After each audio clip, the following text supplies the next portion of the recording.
முதல் எலி வாகனம் தான் இனப்பெருக்கத்தை உருவாக்கி இனப்பெருக்கத்தை உலகத்துக்கு இந்த பூமிக்கு வம்ச விருத்தி ஏற்பட்டாக்கு எலி வாகனம் இருந்ததுனால தான் முதல் அசுமணி என்பது கேது, கேது என்பது விநாயகர், விநாயகருடைய வாகனத்தில் எலி இருக்கிறதுனால என்னைக்காவது குழந்தை பாக்கியம் இருக்கிறவங்க எத்தனையோ சாமிக்கு அபிஷேகம் பண்றீங்க, எலி வாகனத்துக்கு கிடைக்காத அபிஷேகம் பண்ணி தான் குழந்தை கிடைக்கும். எப்படி அதை விட்டுட்டோமா இல்லையா சார்? விநாயகருக்கு அங்கே பூஜை நடக்குது, அவ்வளவு யாகம் நடக்குது, எலிக்கு என்னைக்காவது அபிஷேகம் பண்ணிக்கிறாங்க. இதை யார் பண்ணணும்? குழந்தை பாக்கியம் இல்லாதவங்க பூர நட்சத்திரமோ அல்லது மக நட்சத்திரம் வர அன்னைக்கு இந்த அபிஷேகத்தை பண்ணி அந்த அபிஷேக பாலில் குடிச்சு கொஞ்சம் நாட்களை விட்டு வச்சு அங்கே சரணாகதி அடைஞ்சால் உனக்கு நான் இனப்பெருக்கத்தை கொடுக்குறேன், என்ன மாதிரி நீயும் குழந்தை கிடைக்குன்னு அந்த எலி நினைக்குமா? எப்படி சார்?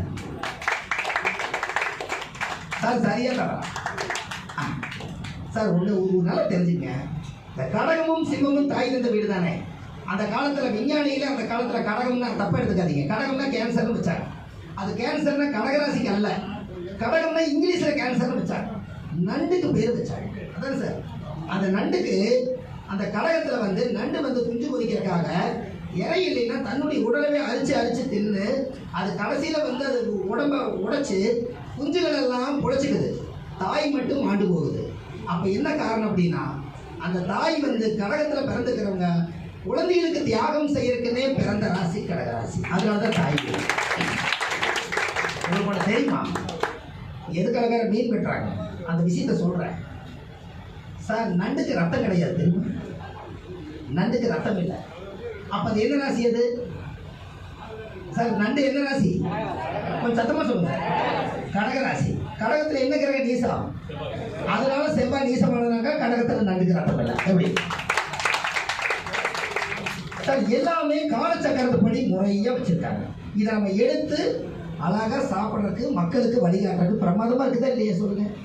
அப்போ இந்த முன்னோர்கள் எல்லாம் ஜோதிடத்தை கொண்டுட்டு போய் அவ்வளோ அழகா வச்சிருக்காங்க. இந்த துளாராசிங்கிற யாரோ ஒருத்தர் இங்கே இருப்பாங்கல்ல, இங்கே யாரோ ஒருத்தர் கை தூக்குங்க, அவர் இருக்கார். யாரோ ஒருத்தர் துளா இருக்காங்க சார். துளாராசினா எங்களை ஜோசி பார்க்க வந்தார் ஒருத்தர். நான் சொன்னேன் சார் என்ன சார் வாழ்க்கையில் முன்னுக்கே வர முடியல அப்படின்னாரு. நான் ஒரு வார்த்தை சொன்னேன் சார், உங்களால் முன்னுக்கு வர முடியாது, இன்னொருத்தர் சப்போர்ட் இருந்தால் முன்னுக்கு வருவீங்கன்னு சொன்னேன்.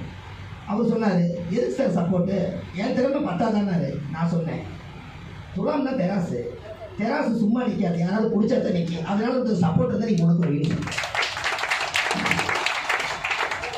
அவர் பார்த்து சார் சிம்பிளாக இருக்குது சார். ஆமாங்க சிம்பிளாக இருக்குது, நம்பிக்கையான ஒரு ஆளை புரியுங்க. அப்போ ஒரு கிரகம் உயிர் இருக்கக்கூடிய ராசி உயிர் இல்லாத ராசியில அங்க இருக்கா இல்லையா சொல்லுங்க சார்? காலச்சக்கரத்துக்கு 7ஆம் பாவம் எந்த வீடு வரும்? துலா ராசி வரும். இந்த துலாத்துல என்னென்ன நட்சத்திரம் இருக்குது? சித்திர நட்சத்திரம் இருக்குது, சுவாதி இருக்குது, அதுக்கு அடுத்தது விசாகம் இருக்குது. இங்க பாருங்க, சித்திர நட்சத்திரம் வந்து செவ்வாய், அந்த சுவாதி என்பது ராகு, அதுக்கு அடுத்தது விசாகம் என்பது குரு, 7ஆம் இடம் என்பது அங்கீகாரமான தாம்பத்திய வாழ்க்கை. அங்க என்னன்னா செவ்வாய் வந்து அந்த வீட்டில் சுக்கர வீட்டில் இருக்கிறதுனால அங்க அந்யூன்யமாகி, ராகு என்பது பாம்பு கருமுட்டை உள்ள எடுத்துட்டு போய் குரு வெளியில வர்றாரு, அதனால சித்திர செவ்வாய் ராகு சார். இது காலத்தால் அறியா எழுதி வச்சுக்கணும் நீங்க எப்ப வேணாம். இந்த ரெக்கார்டு ஓடுங்கல்ல, இது உலகத்துக்கு போகுது இல்லையா, அதுலையும் கூட நீங்க எடுத்து அப்புறமா எப்படி ஒரு மனிதனுக்கு அங்கீகாரம் தாம்பத்திய வாழ்க்கையை இப்படித்தான் வச்சாங்க. அந்த துலா ராசிக்கு பின்னாடி இருக்கிற ராசி என்ன ராசி? விருச்சிக ராசியா? மாத்திட்டாங்களாமா? கொஞ்சம் டக்குனு சொல்லாதீங்க, யோசிச்சு சொல்லுங்களேன் சார். துலா ராசிக்கு பின்னாடி இருக்கிற ராசி கேட்டேன் அவங்க. வெரி குட், கன்னி. அதே துலா ராசிக்கு முன்னாடி இருக்கிற ராசி சொல்லுங்க. ரைட். இப்ப சென்ட்ரல்ல என்ன இருக்குது? 6ஆம் இடம் என்பது நோய், 6ஆம் இடம் என்பது கன்னி, 6ஆம் இடம் என்பது பெண்கள், 8ஆம் இடம் என்பது மரணம். எதுக்கு பயப்படுத்தி வச்சுக்கிறாங்கன்னா அதிகமான முறையில் வந்து தவறான வாழ்க்கையை வாழ்ந்து பெண்கள் கிட்ட நோயை சம்பாதிச்சுட்டா நீ மரணத்துக்கு போயிருந்தீங்க, துலாம்னு நீ நியாயமா வாழணும்னு சொல்லிட்டாங்க. நீங்க சொல்லுங்க, இதுதான் வாழ. இதை நீங்க தெரிஞ்சுக்கிட்டா கன்னி என்பது பெண்கள், 6ஆம் இடம் என்பது நோய், 6ஆம் இடம் என்பது வழக்கு, அனைத்தும் இதுக்குள்ள இருக்கு. அதே மாதிரி 8ஆம் இடம் என்பது மரணம். நோய் வந்து ஆஸ்பத்திரி போறீங்க, காப்பாற்ற முடியல, மரணத்துக்கு போயிருங்க. இது ரெண்டும் இல்லாம 180 டிகிரி நியாயமா வாழ்றதுக்காகத்தான் அங்கீகாரமான தாமத்தி வாழ்க்கை துலாம் ராசி. உங்களால கைது முடியுமா?